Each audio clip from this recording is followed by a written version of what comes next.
समझ लेते हैं इतिहास के विषय में। और इतिहास को हम लोग ऐसे समझेंगे कि उसका शुरुआत कहाँ से होता है, यानी हम उसे स्टार्ट कहाँ से करते हैं। बहुत बच्चे इसी कंफ्यूज में रह जाते हैं कि हमें इतिहास में और कुछ चाहते हैं, लेकिन इसका शुरुआत कैसे होता है, इसके बाद इसका मतलब शुरुआती कहाँ से होती है, कैसे कैसे इसको खत्म किया जाता है। तो यही हम समझ लेते हैं आज इस वीडियो में कि इसका शुरुआत कैसे होगा। इतिहास के जो जनक हैं हेरोडोटस हैं। इतिहास के जनक हैं हेरोडोटस। लेकिन इतिहास को हम अगर 3 भाग में बांट करके पढ़ ले तो क्या हमें कितना आसान पड़ जाएगा।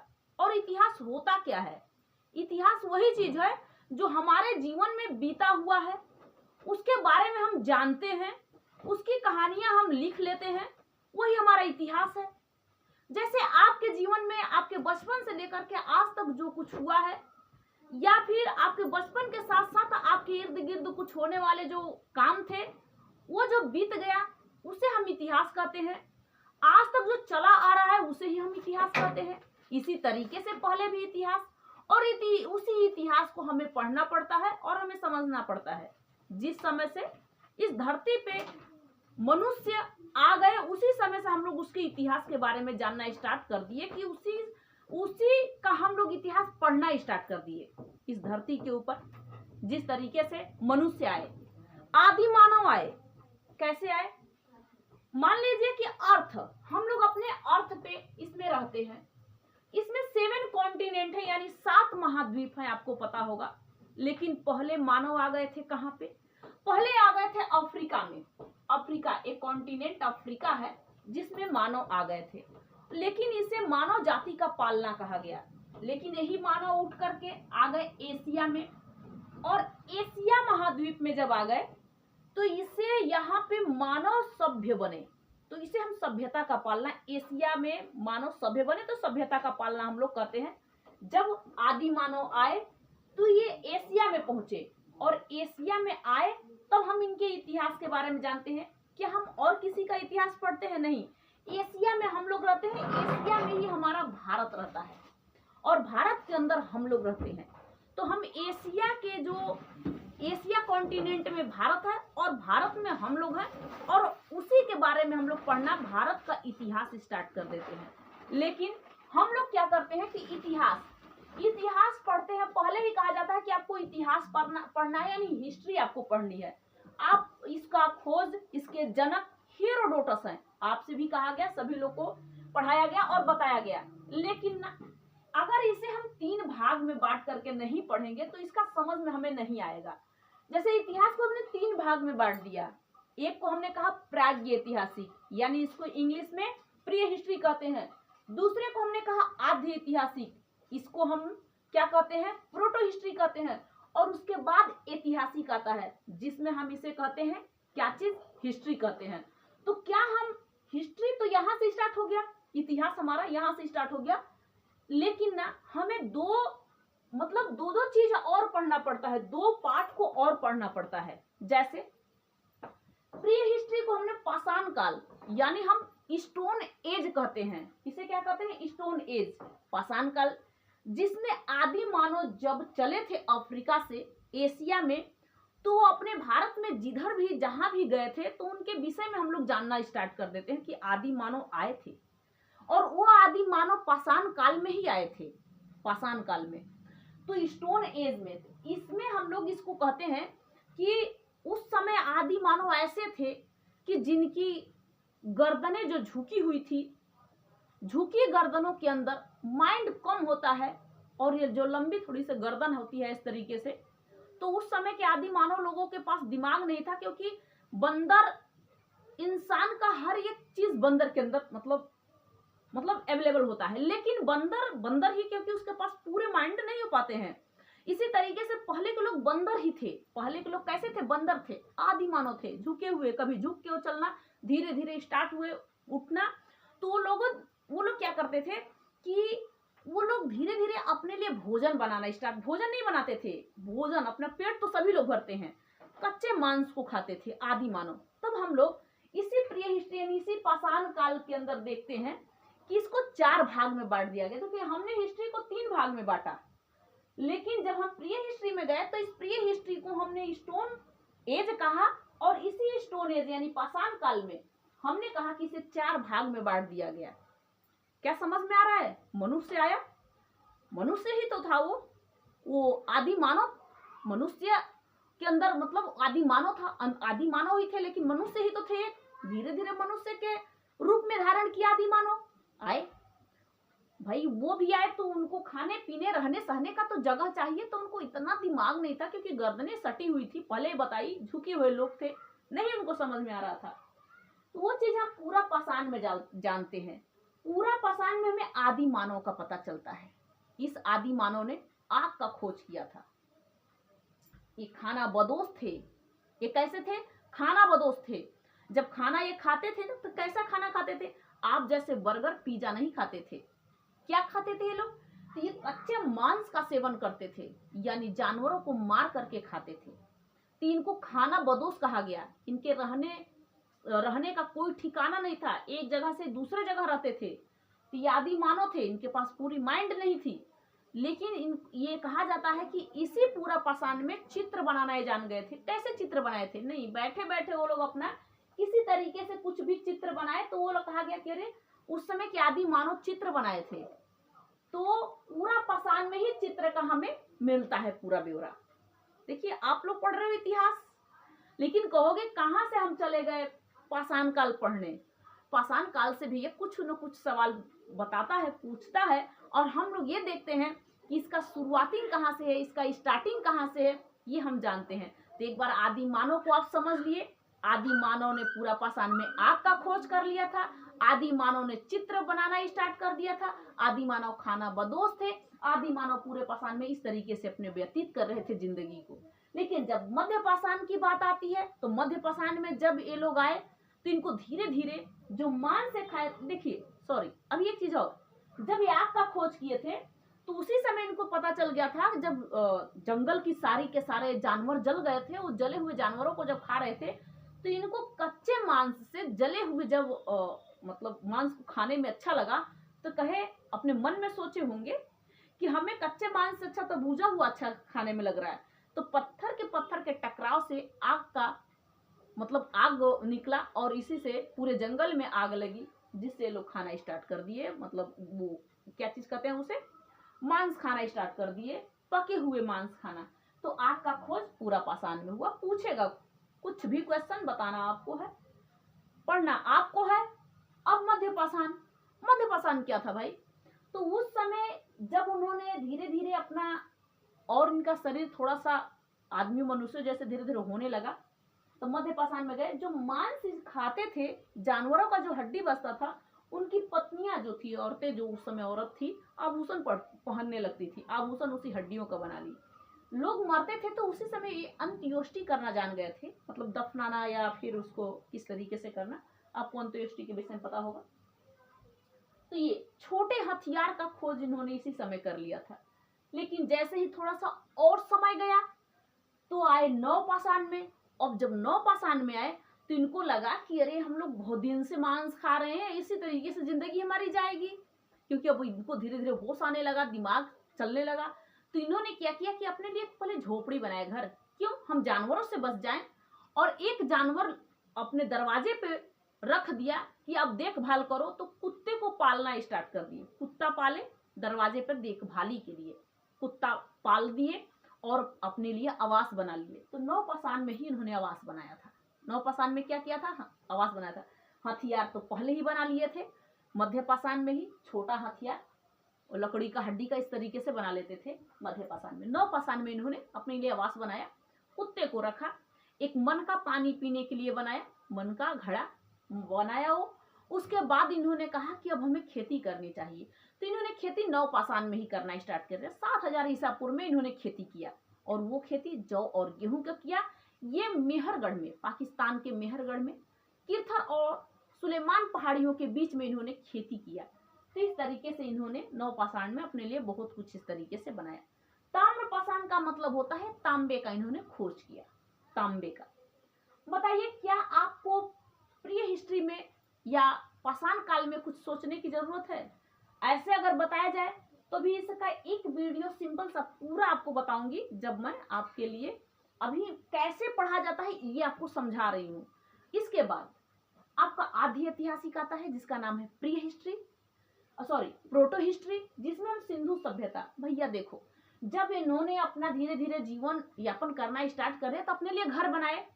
अब ऐसे जगहों पे घर बनाए कि सिंधु नदी है जो कि तिब्बत के पहाड़ियों से, मानसरोवर से निकलती है, भारत के साइड जम्मू कश्मीर से होते हुए ये आ करके गिर जाती है। कहाँ पे पानी गिराती है? अरब सागर में गिराती है, पाकिस्तान होते हुए। तो पाकिस्तान उस समय भारत में था। पाकिस्तान चंद्रगुप्त मौर्य के समय तो पूरा अखंड भारत था, और उसी अखंड भारत का बात हम लोग आज भी करते हैं कि हमारा अखंड भारत अफगानिस्तान, पाकिस्तान, नेपाल, भूटान, तिब्बत, म्यांमार, बांग्लादेश, श्रीलंका, ये सारे के सारे एक में ही थे। तो उसी का हम लोग इतिहास पढ़ते हैं और ज्यादा कुछ नहीं पढ़ते हैं, उसी के बारे में जानना कि यहाँ लोग आना स्टार्ट कर दिए।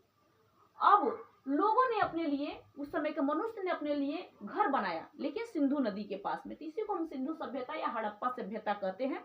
चाहे वो कहीं भी हो, मोहनजोदड़ो हो, मोहनजोदड़ो एक जगह है, वहां पे अपना घर बनाए थे, ये भी मिला था। सिंधु नदी के किनारे पे जहाँ पे रोपण है, कालीबंगा है, बनावली है, ये सारे के सारे जगह पे। तो आपके लिए कम से कम पढ़ाने में 2 महीने लग जाएंगे लगभग। ये दोनों के दोनों मिला के अगर मैं पढ़ाना स्टार्ट करूँ, अच्छे से बताऊं, तो 2 महीने लग जाएंगे कि इस नदी के किनारे पे ये स्थान पे लोगों ने अपना घर बनाया था, और उस स्थान पे ये चीज मिला। जैसे हल कहाँ पे मिला, जैसे सुई धागा कहाँ पे मिला, चनहुदड़ों में मिला, कहाँ पे मिला, किस तरीके से सारी चीज आपको यहाँ पे बताना स्टार्ट कर दूंगी। ये आसान चीज है, लेकिन अगर जो नहीं समझा तो उसके लिए डिफिकल्ट है। अभी मुझे लग रहा है कि इजी है, आपको लग रहा है इजी है, जब पढ़ने लगोगे तो इजी लगने लगेगा, लेकिन जब तक नहीं आता है तब तक ये डिफिकल्ट हम लोग मानते हैं। चलिए, अब तो हम लोग यहाँ तक समझ लिए। ये दोनों चीज आपको, दोनों पार्ट जो है फर्स्ट सेकेंड, ये पार्ट आपको बताऊंगी, लेकिन धीरे धीरे अब स्टार्टिंग कर रखी हूँ पढ़ाई के विषय में। आप लोगों को थोड़ा सा ज्यादातर अब सोचना होगा, क्योंकि अब एग्जाम का समय फिर से हम लोगों का आने वाला है। इसलिए अब हम लोग इतिहास जानते हैं। क्या हमने इतिहास यहाँ पे पढ़ा है? हाँ, हमने इतिहास पढ़ा है, क्योंकि हमने 2 भागों में बांटा था।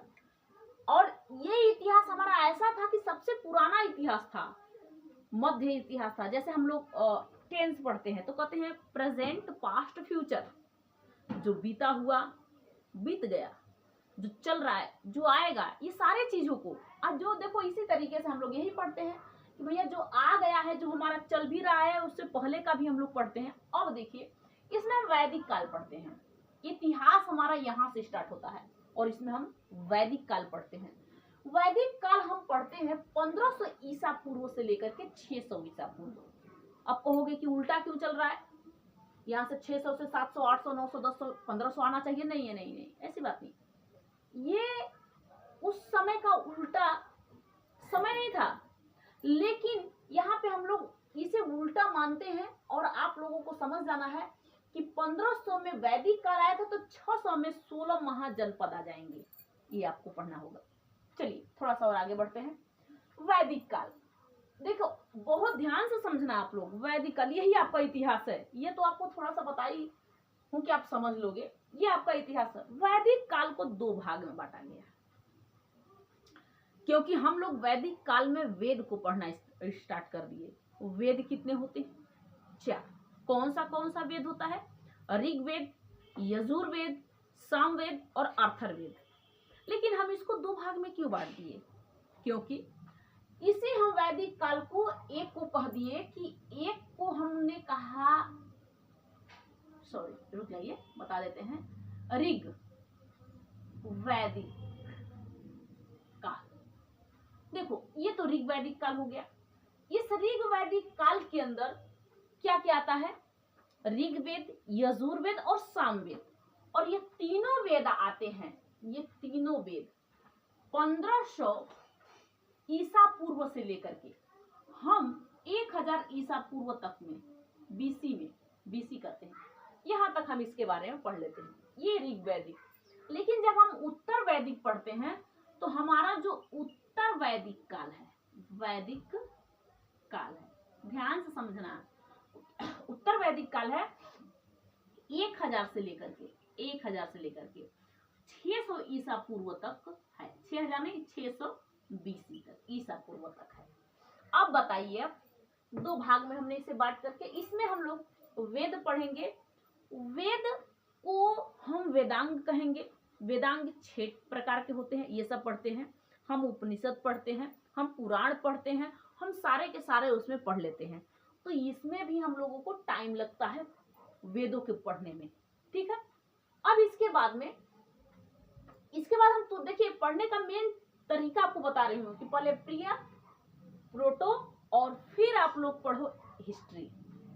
प्रिय हिस्ट्री, प्रोटो हिस्ट्री, फिर पढ़िए आप हिस्ट्री, और हिस्ट्री के अंदर पढ़िए वैदिक काल। और वैदिक काल जब आप पढ़ोगे तो वैदिक काल से लेकर के जो अब तक हमारा इतिहास चल रहा है इसके विषय में, चाहे जो किसने किसने क्या किया था, कौन सा इतिहास है, ये चीज आपको पढ़ना है।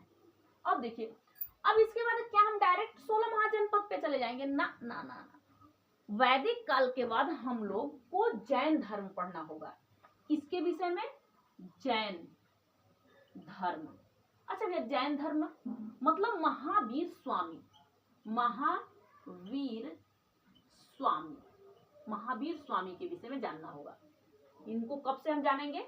540 ईसा पूर्व, बीसी से 540 ईसा पूर्व से हम लोग महावीर स्वामी यानी जैन धर्म जो था इसके भी, हम यहाँ से डायरेक्ट 16 महाजनपद पे नहीं जाएंगे ना ना।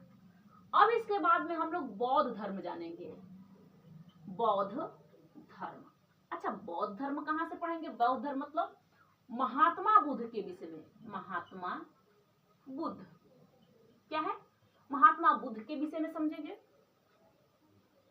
हाँ, महात्मा बुद्ध के विषय में समझेंगे। ये कितने तक से? 563 ईसा पूर्व से समझेंगे, बीसी से। अब बताइए, जब हम ये सब पढ़ लेंगे तब तो हमें 600 में घुसना होगा। तो जब हम 600 में जाएंगे तो हम 16 महाजनपदों के विषय में पढ़ेंगे। और 16 महाजनपद ये हमारे भारत के, हमारे ये अखंड भारत के अंदर जो 16 महाजनपद हैं, इनको, इनमें से सबसे मजबूत महाजनपद मगध बन गया था। तो ये आपको पता होगा कि तब हम लोग वैदिक काल, फिर उत्तर वैदिक काल, उसके बाद हमें जैन धर्म, फिर बौद्ध धर्म, फिर हमें क्या पढ़ना होगा? ये जो 16 महाजनपद हैं। जब 16 महाजनपद में हम 7 वंशज की बात, 7 राजाओं की बात कर लेंगे, इसके बाद हमें मुस्लिम का जो आक्रमण हुआ था इसके विषय में समझेंगे। जो हमारा ये मुस्लिम आक्रमण हो गया था, इससे पहले शक शासक आए थे, इसके बारे में हमें पढ़ना होगा। तो ये सारे के सारे आप लोग को पढ़ना होगा, चाहे आपका जैन धर्म हो, बौद्ध धर्म, इसमें भी आपका 2 दिन लग जाएगा। एक दिन जैन धर्म में, एक दिन बौद्ध धर्म में, ये आपको बता दूंगी। एक दिन आपका ऋग वैदिक काल में, ये चाहे उत्तर वैदिक काल में, इसमें 2-4 दिन लग जाएंगे, इसको बता दूंगी।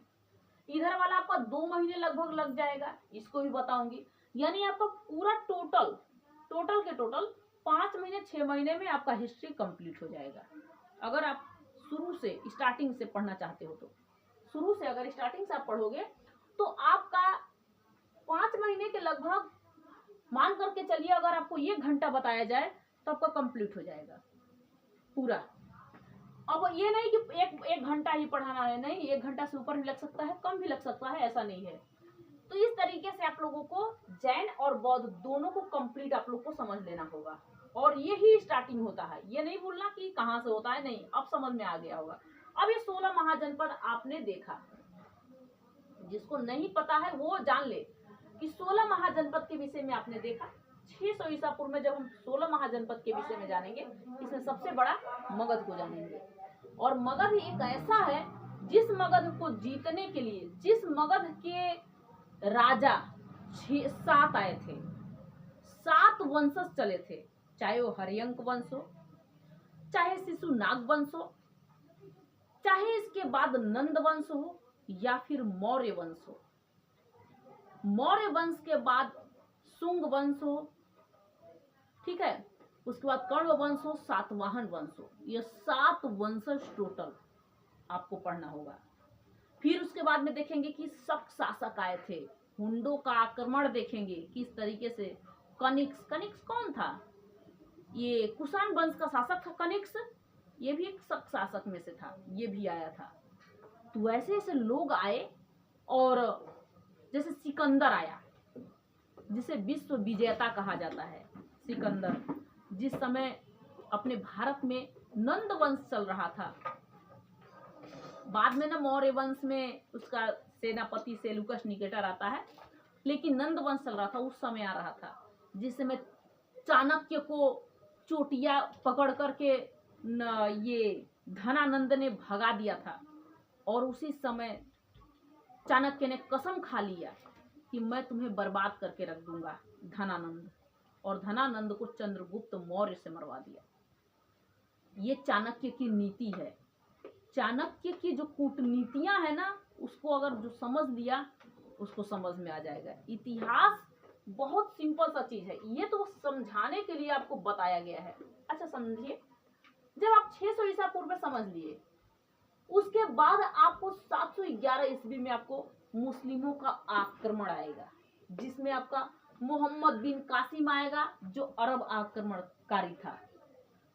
महमूद गजनवी आएगा, जो तुर्क आक्रमणकारी था। ये भी मोहम्मद गौरी आएगा, उसके बाद बाबर आएगा। चार आएंगे पूरे चारों। लेकिन इससे पहले क्या हम वंशज के विषय में नहीं पढ़ना है, हमें इनके पहले ही वंशज के विषय में जान लेना है। इनसे पहले कौन कौन सा वंश है, जैसे मैं बताऊं कि चालुक्य वंश है, पाल वंश है, चेर वंश है, चोल वंश है, पांड्य वंश है। ये सारे के सारे आपको पढ़ना है। चाहे आपको हरियंक वंश है, ये पढ़ना है। आपको वर्धन वंश, पुष्यभूति वंश, सारे के सारे वंशज आपको पढ़ना होगा। जो भी है वंशज, सारे वंशज पढ़ने होंगे। तब इसके बाद आप दिल्ली सल्तनत काल में जाओगे। फिर आपको दिल्ली सल्तनत काल में यहाँ पे जाना होगा। उसके बाद आपको बाबर के विषय पढ़ना होगा। देखो, ये मुस्लिम जो आए थे, जब हम लोग जैन बौद्ध पढ़ लेंगे तो 16 महाजनपद पढ़ेंगे, ये तो सिंपल सी बात है। जब मुस्लिम आए थे, मुस्लिम का जब आक्रमण हो गया था भारत में, बसने के लिए नहीं आए थे, लूटने के लिए आए थे। चाहे वो मोहम्मद बिन कासिम हो, लूटने के लिए आया था और लूटा। दाहिर को हराया 712 ईसा पूर्व में, ईस्वी में, 712 ईस्वी में दाहिर को हराया और चला गया। ये टीका नहीं, कुछ अपना शासन किया, चला गया मोहम्मद बिन कासिम। इसके बाद आता है महमूद गजनवी, ये भी लूटा। सोमनाथ का मंदिर इसने लूटा। ये 17 बार भारत में आक्रमण किया, युद्ध किया और 17 बार लूटा और उसके बाद गया, ये भी चला गया। बचा कौन? मोहम्मद गौरी। मोहम्मद गौरी का रुकने का कारण मेन था कि इसकी बेटी, अपनी बेटी का शादी अपने ही सेनापति इल्तुतमिश से कर देता है। इल्तुतमिश था नहीं, कुतुबुद्दीन ऐबक था, सॉरी कुतुबुद्दीन ऐबक, उससे शादी कर देता है। और कहाँ जाए, इसलिए बसने के लिए दिल्ली में आ गया। दिल्ली में आया और बाबर का मेन रोल क्या था, बाबर भी आ गया। बाबर क्यों आया? बाबर आया था, इसको भी बुलाया गया था, इसको भी भारत के लोग बुलाए, वे लोधी वंश चल रहा है, चलिए आप इसको संहार करिए और पानीपत का युद्ध करिए 1526 में। और बाबर ने किया, हराया, इब्राहिम लोधी को हराया और फिर अपने शासक बन गया। तब इसने सॉरी इसने मुगल साम्राज्य चलाना स्टार्ट कर दिया। और मोहम्मद गौरी ने दिल्ली सल्तनत काल, मोहम्मद गौरी जिंदा रहा कब से लेकर कब तक? मान लीजिए कि मोहम्मद गौरी 1175 में लगभग आया था और 1206 तक जिंदा रहा। अब 1206 में ही दिल्ली सल्तनत काल का स्थापना हो गया। इसमें भी आपको बहुत दिन तक अभी पढ़ना होगा, क्योंकि ये पढ़ोगे ना तो आपको बहुत अच्छा लगेगा, किस तरीके से सारा इतिहास समझ में आपको आ जाएगा। इसके बाद आपको बाबर के विषय में जब पढ़ोगे, तब आपको 1526 से लेकर के 1857 की जो क्रांति हुई थी तब तक आपको पढ़ना होगा, क्योंकि अब धीरे धीरे आ गए थे, अंग्रेज भी तो आ गए थे, अब अंग्रेजों का शासन यहाँ पे चलने लगा था। तो ये सारे के सारे आपको पढ़ना होगा। तो पहले किसके विषय में? आपको pre history, proto history, history में वैदिक काल, ऋग्वेद और उत्तर वैदिक काल, ऋग्वैदिक काल, उत्तर वैदिक काल, ये आपको इस तरीके से पढ़ना होगा। फिर ये जो मुस्लिम का आक्रमण हुआ था पहले हम लोग 16 महाजनपद, फिर मुस्लिम का आक्रमण हुआ था, दिल्ली सल्तनत काल, आइए मुगल साम्राज्य, ये सब आपको जैन बौद्ध धर्म, ये सारे इतना पढ़ लोगे, उसके बाद आपको ये समझ में आ जाएगा कि इतिहास होता क्या है। इतिहास मेन यही है। अब उसके बाद में हमें 1947 तक पूरा कंप्लीट। लेकिन अगर मध्य कालीन इतिहास अगर हमें पढ़ना पड़े तो हम लोग 1600 से स्टार्ट करते हैं, जिस समय अंग्रेज भारत आ चुके थे। जिस समय अंग्रेज भारत में आ चुके थे और आ करके ये कंपनियों का स्थापना कर दिए थे। उस समय भारतीय तो लड़ते थे, भारतीय को उतना तो वो नहीं था, मुगल साम्राज्य के लोग लड़ते थे अंग्रेजों से, और अंग्रेज की लड़ाई होना स्टार्ट हो गया। तो इस तरीके से मैं आपको सारी चीज यहाँ पे कंप्लीट बता दी कि किस तरीके से पढ़ा जाता है इतिहास को। अब पूरा कहानी आपको तो ये बता दी कि कहाँ से किस तरीके से स्टार्ट किया जाता है, लेकिन पढ़ाना मैं अब कल से स्टार्ट आप लोग को हिस्ट्री कर दूंगी कि आप लोग आराम से उसे पढ़िए, और एक एक वीडियो अगर ढंग से देख लेंगे तो आपका इतिहास कहीं से भी कुछ नहीं छूटेगा, चाहे वो मध्यकालीन भारत हो या फिर आपका आधुनिक भारत हो, कुछ भी नहीं छूटेगा। यहाँ तक आपको समझ में आया होगा। नेक्स्ट वीडियो में इसके बाद मिलूंगी, तब तक के लिए जय हिंद, थैंक यू।